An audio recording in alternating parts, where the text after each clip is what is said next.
Ya baik Ibu, kalau menurut saya humaniter itu belajar hukum humaniter itu untuk belajar bagaimana cara membatasi dampak konflik bersenjata dan penderitaan manusia atas dasar kemanusiaan, seperti itu. Ya, bagus sekali. Terima kasih Mona atas jawabannya. Jadi hukum humaniter itu adalah cabang hukum internasional yang mengatur cara dan metode berperang serta mengatur perlindungan terhadap korban perang yang terjadi luka. Baik, kita lanjut. Nah, pengertian dan status kombatan. Definisi kombatan itu sendiri menurut pasal 43 Protokol Tambahan 1, kombatan adalah anggota angkatan bersenjata dari pihak yang berkonflik. Di sini dikecualikan personel medis dan pendeta. Nah, kombatan ini berhak ikut serta dalam permusuhan. Adapun ciri-ciri dari kombatan,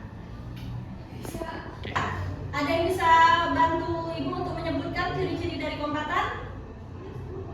Ada yang bisa bantu? Ciri-ciri kombatan. Oh saya Bu. Boleh. Salah satunya anggota bersenjata, contohnya di Aceh Bu. Mungkin itu Ibu. Ya, benar. Ciri-ciri dari kombatan itu dia adalah anggota angkatan bersenjata yang terorganisir. Artinya di sini anggota angkatan bersenjata itu dia terorganisir, tidak berdiri sendiri. Ada ketuanya, kemudian ada anggotanya. Nah, terus dia juga memiliki tanda pengenal tetap, misalnya berseragam, ada lambang, dan seterusnya. Kemudian membawa senjata secara terbuka. Artinya di sini tidak sembunyi-sembunyi. Senjata itu ditunjukkan agar si musuh atau lawan dapat mengetahui bahwa ini adalah kombatan.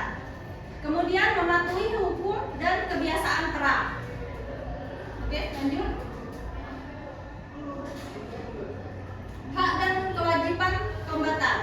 Nah, di sini hak kombatan itu berhak menyerang sasaran militer. Dia berhak untuk menyerang musuhnya, kemudian berhak mendapatkan status tawanan perang jika dia tertangkap.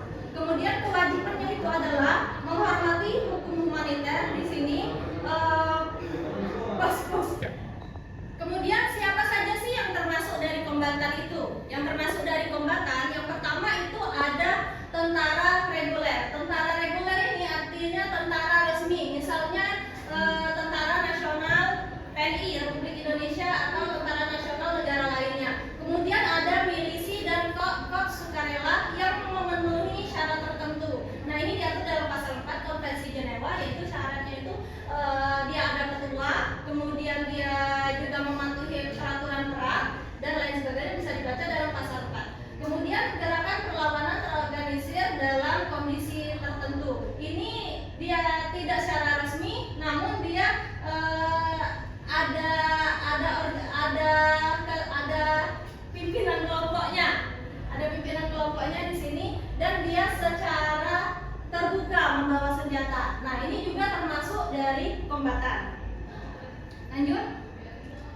Pengertian dan status non-kombatan. Jadi kalau tadi kombatan, nah sekarang yang non-kombatan. Non-kombatan ini artinya dia tidak boleh diserang.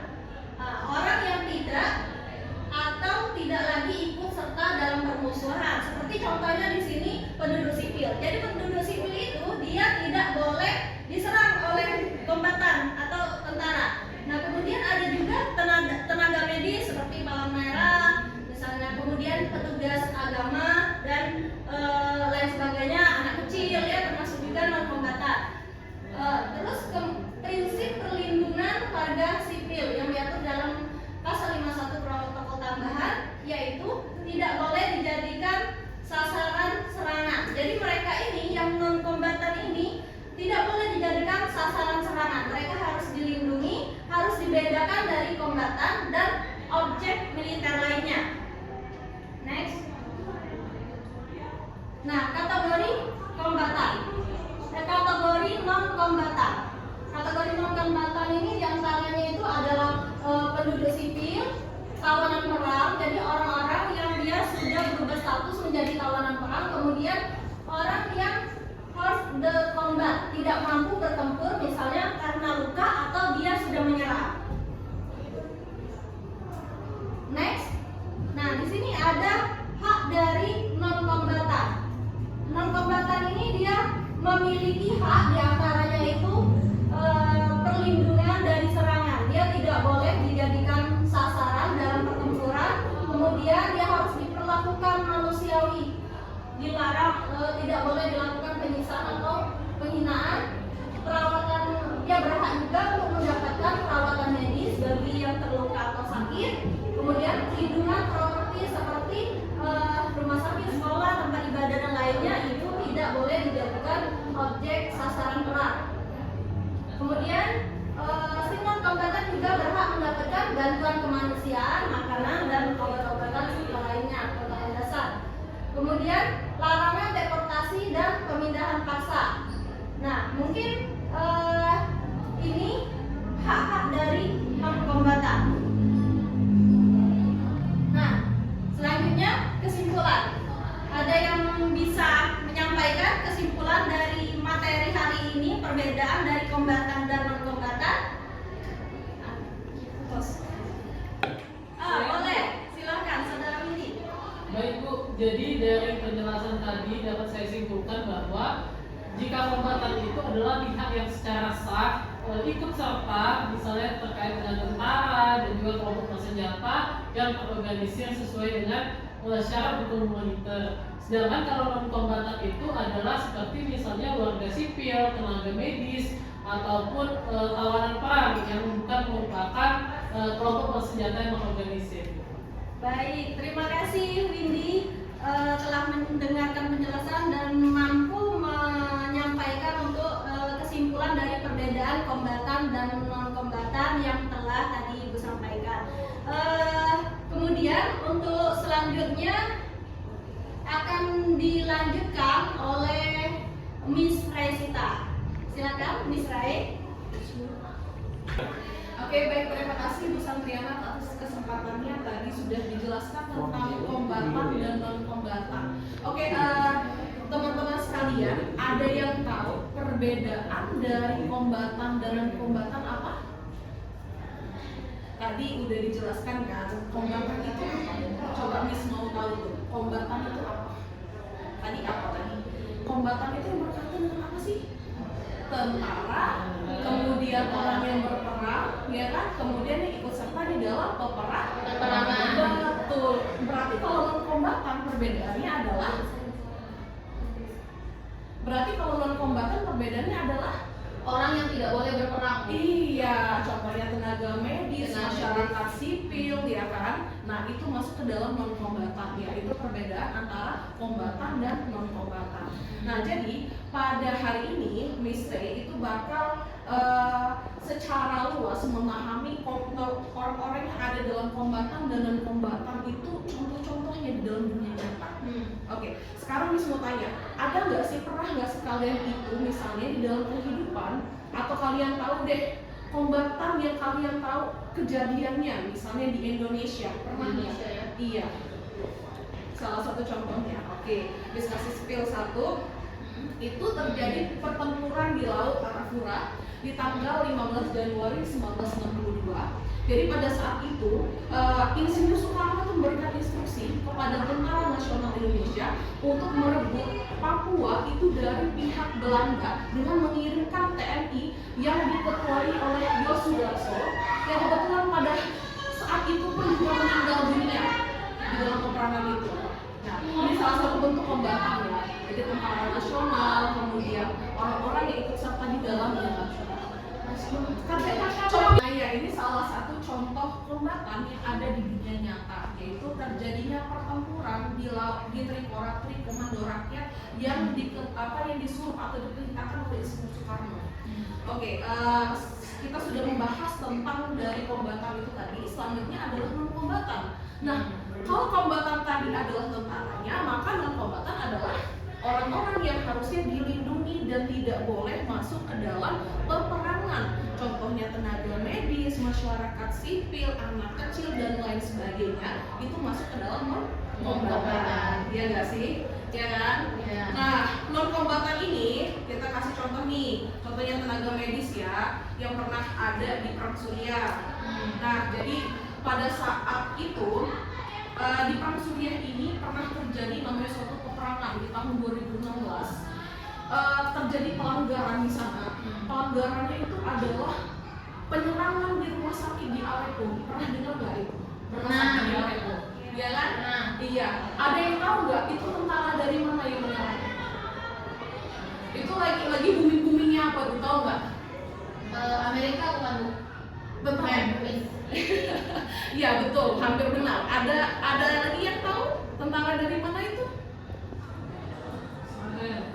Bukan, ayo nomor dari ISIS. ISIS, betul. Ya, itu tentara dari ISIS. Itu yang menyerang rumah sakit di Aleppo. Bisa kalian bayangkan pada saat itu satu-satunya rumah sakit yang beroperasi, ya kan? Kemudian itu jadi tempat penampungan orang-orang yang pada saat itu sedang sakit, sedang dalam keadaan diserang oleh oleh tentara, tapi mereka dalam keadaan genting, dalam keadaan darurat, rumah sakit itu malah diserang. Bisa kalian bayangkan bagaimana dampak dan efeknya seperti itu. Nah, itu salah satunya contoh non-kombatan hidup nyata ya. Nah, oleh karena itu non-kombatan ini memiliki harusnya itu tuh dilindungi, memiliki imunitas. Kalau misalnya sampai terjadi pelanggaran seperti tadi, maka yang dilakukan itu adalah akan dipidanakan oleh Mahkamah Pidana Internasional. Ya, kalau misalnya kita tahu, atau oleh PBB, itu bakal diproses di sana, seperti itu. Nah, ini contoh-contohnya nih, ada beberapa tadi kan sudah disebutkan tentang penyerangan di rumah sakit Aleppo. Kemudian ada lagi yang terbaru, pembantaian di Bucha, Ukraina di tahun 2022. Kalian tahu kan Rusia sama Ukraina itu lagi bertengkar, lagi berantem. Nah iya, jadi ini tuh sama seperti di Palestina dan Gaza. Karena di sini orang tentara Rusia itu membantai orang-orang di Ukraina, itu masyarakat sipilnya itu secara terang-terangan tuh ditembakin sama mereka. Gitu. Kalau bedanya di Gaza itu memang benar-benar dicari tempat persembunyian ya. Kurang lebih di Ukraina pun sama seperti itu. Tentara Rusia itu mencari persembunyian mereka untuk ditembaki satu persatu. Kayak begitu di tahun 2022 ini. Makanya sempat kan ya duta besar dari Ukraina yaitu Bapak Vasil Hamianin ya kan menceritakan itu. Kalau kalian pernah ikut seminarnya di Unsri, ya kan? Siapa sempat foto? Miss sempat foto kemarin soalnya. Oke, lanjut. Kemudian yang ketiga adalah pembantaian di My Lai, Vietnam di tahun 1968. Ini kita balik lagi throwback ke tahun lama banget di tahun 1968. Jadi ini pada saat pertempuran antara Amerika dan Vietnam. Jadi tentara Vietnam itu disebut dengan tentara Viet Cong. Iya, namanya tentara Viet Cong. Jadi pada saat itu, kalau menurut para sejarawan, tentara-tentara dari Amerika ini membantai masyarakat Vietnam itu dengan cara dipenggal. Jadi dikumpulin jadi satu, kemudian dipenggal satu-satu kepalanya. Seperti itu. Bahkan ada salah satu kisah, ya, saya dengar dari sejarawan.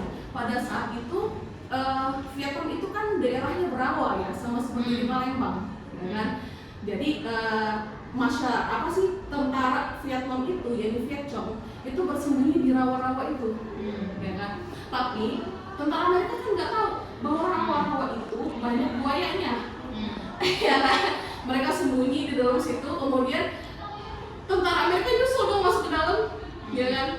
Buayanya itu membantai tentara Amerika. Jadi rawa-rawa itu penuh dengan darah. Gitu. Jadi dengan kata lain itu pembalasan dendam secara nggak langsung ya. Itu dengan taktik yang menurut saya lucu gitu kan ya. Dia bukan dengan cara ditembak langsung, tapi tentara Vietnam itu malah menyerang dengan cara seperti itu gitu. Itu salah satunya di daerah Vietnam waktu itu. Namanya tuh sampai disebut rawa, itu rawa berdarah karena semuanya sudah penuh dengan lautan merah seperti itu. Tentang Vietnam ini tadi. Oke, nah kenapa non-kombatan itu nggak boleh kita serang? Kenapa? Karena yang pertama, kehilangan nyawa yang tidak perlu. Tentu masyarakat sipil nggak perlu merasakan, ya kan? Karena yang berperang ya para kombatan, tentara, polisi dan lain sebagainya. Kita kan nggak ngerti apa-apa, kita hanya masyarakat sipil biasa. Kemudian yang kedua, penderitaan sipil yang meluas. Dan yang ketiga, kerusakan infrastruktur yang vital. Seperti kejadian di Gaza dan di Ukraine, semua tentara itu mencari di daerah-daerah yang harusnya bukan daerah peperangan atau konflik. Misalnya kayak di rumah, kita lagi makan, kita lagi masak, tiba-tiba ditembak. Rumah kita juga rusak kan jadinya. Nah, jadi infrastruktur itu jadi rusak juga.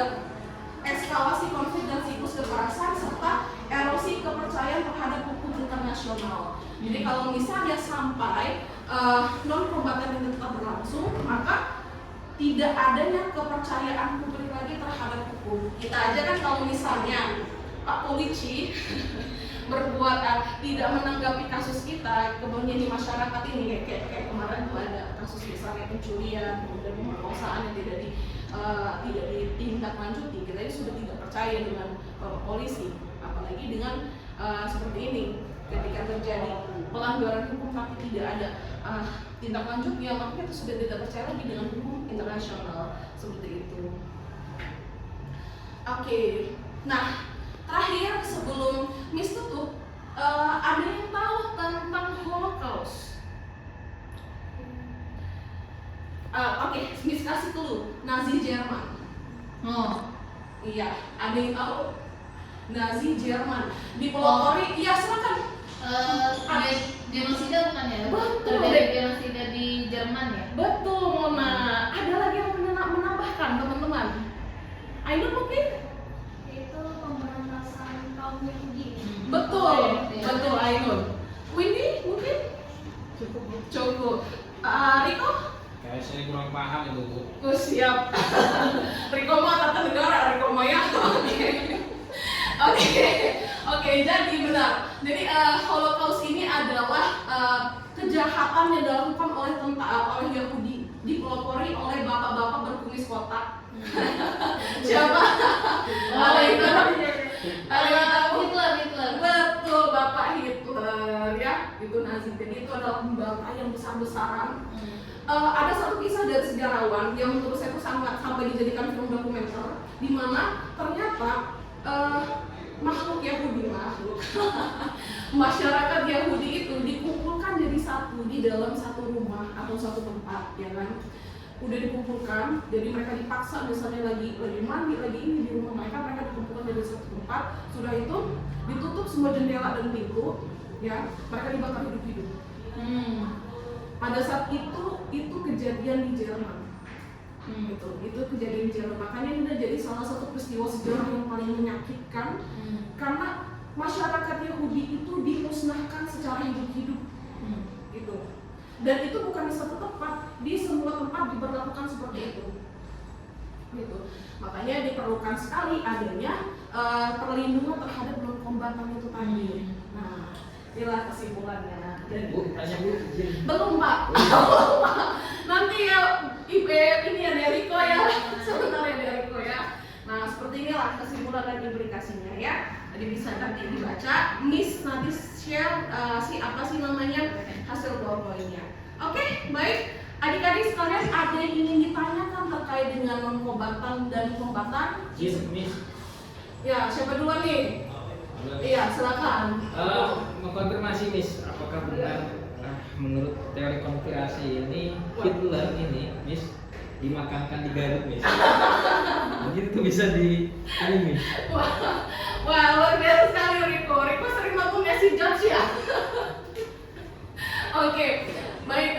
Oke, Mona silakan nggak apa-apa. Ya, izin nih saya mau bertanya berkaitan dengan perang dunia ya, tentang kombatan ya.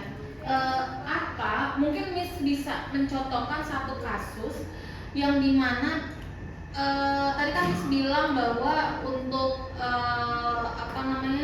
kalau terjadi pembantaian masyarakat sipil, rumah sakit dan lain-lain yang dialami oleh non-kombatan kayak gitu, apakah ada satu kasus yang berhasil dibawa ke Mahkamah Pidana Internasional atau ICC Court itu tadi ya? Nah, ini juga menjadi pembelajaran bahwa banyak negara-negara yang di Timur Tengah saat ini sedang dalam konflik dan belum ada negara atau negara yang konflik ini yang si pelakunya ini dibawa sampai ke ICC.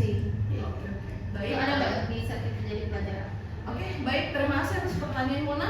Mungkin kita jawab dulu pertanyaan dari Riko. Ada yang bisa bantu menjelaskan pertanyaan dari Riko? Mungkin Ibu Santri mau menjawab pertanyaan dari Riko? Silakan. Saya nggak hadir waktu pemakaman, Miss. Luar biasa sekali ya. Mungkin Ibu Santri mau menjawab pertanyaan dari Riko?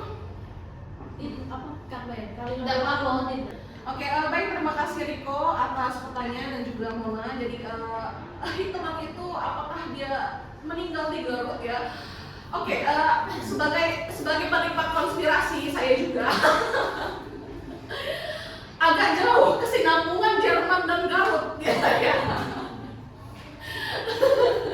Jadi kalau misalnya dia dimakamkan di Edinburgh atau misalnya di Eropa mungkin masih masuk akal. Kalau dia di Garut dia agak jauh gitu. Dan dari bahasanya sudah berbeda gitu ya Riko. Oke, baik, terima kasih Riko atas Terima kasih. pertanyaannya. Oke, baik, untuk Mona mungkin ada beberapa yang mungkin saya ketahui gitu. Sebenarnya untuk seperti Ukraine dan Timur Tengah ya tadi ya. Oke, untuk negara-negara yang di Timur Tengah itu tuh sudah beberapa kali mungkin diajukan di Mahkamah Pidana Internasional. Bahkan Gaza dan Palestina itu tuh pernah diajukan kepada PBB. Tapi itu tidak ada tindak lanjut dari organisasi tersebut. Jadi apa sih namanya? Itu cuma sampai di sana gugatannya tapi tidak ditindaklanjuti. Istilahnya sudah sampai ke pengadilan tapi tidak ada tindak lanjut dari pengadilannya. Seperti itu. Jadi dengan kata lain bukan tidak ada yang lapor, sudah ada yang lapor, cuma tidak ditindaklanjuti. Seperti itu. Contohnya seperti Rohingya kemarin, itu tuh sudah sampai ke Mahkamah Pidana Internasional juga terkait dengan hak asasi manusia, tapi itu belum ditindaklanjuti secara meluas di sana. Seperti itu, Mona. Ya, jadi fungsinya Mahkamah Pidana Internasional itu apa? Bu? Kalau misalnya tidak ada tindak lanjut ya, seperti itu. Artinya kan terjadi ketidakpastian terhadap negara-negara yang non kombatan ini menjadi korban kayak gitu, Bu. Miss. Ya. Oke, sebenarnya gini ya. Ini mungkin bisa jadi karena kalau misalnya negara yang diajukan ini tidak ada hubungannya dengan negara yang berkonflik, biasanya mereka tidak mau ikut serta di dalamnya. Contohnya kayak Palestina, itu mereka biasanya karena tidak memiliki kepentingan politik, akhirnya itu tidak diurus. Apalagi kalau misalnya kita tahu bahwasanya Israel itu hampir temenan gitu ya, maksudnya dia bersaudara dekat dengan Amerika yang memiliki kuasa penuh di PBB gitu. Jadi dengan kata lain itu ada unsur orang dalam juga di dalam situ sebenarnya. Jadi sengaja kasus-kasus yang berkaitan dengan Timur Tengah itu tidak ditindaklanjuti. Makanya tadi ketika sebuah non-kombatan atau masalah-masalah non-kombatan itu tidak diselesaikan, maka publik tidak lagi percaya dengan hukum internasional. Bahkan sampai beberapa kasus, kalau misalnya kita lihat di NIM, banyak orang-orang itu yang sudah tidak percaya lagi dengan PBB gitu, atas kasus-kasus yang terjadi di Timur Tengah. Seperti itu mungkin. Oke, makasih Miss, saya paham. Oke, terima kasih. Oke, sebenarnya ini ada satu refleksi dan evaluasi dari Miss, itu berbentuk quizzes. Mungkin nanti akan Miss jadikan sebagai homework atau PR ya, dan nanti bisa kalian kumpulkan di minggu depan. Langsung aja nanti. Jadi bisa kalian buka Google Chrome kalian, and after that you can assign your homework. Ini nanti Miss kirimkan linknya, jadi bisa langsung kalian bacakan. Oke? Oke. Is there any question again? Not yes enough. Okay, fair enough. Yes. Alright, thank you so much for today. Jadi intinya perbedaan antara non-kombatan dan kombatan sudah paham? Paham Miss. Oke, kombatan itu adalah Kombatan itu tentaranya Miss. betul, non-kombatan Masyarakat non tentara. betul. Alright, everyone, thank you so much for today. Assalamualaikum warahmatullahi wabarakatuh. Waalaikumsalam warahmatullahi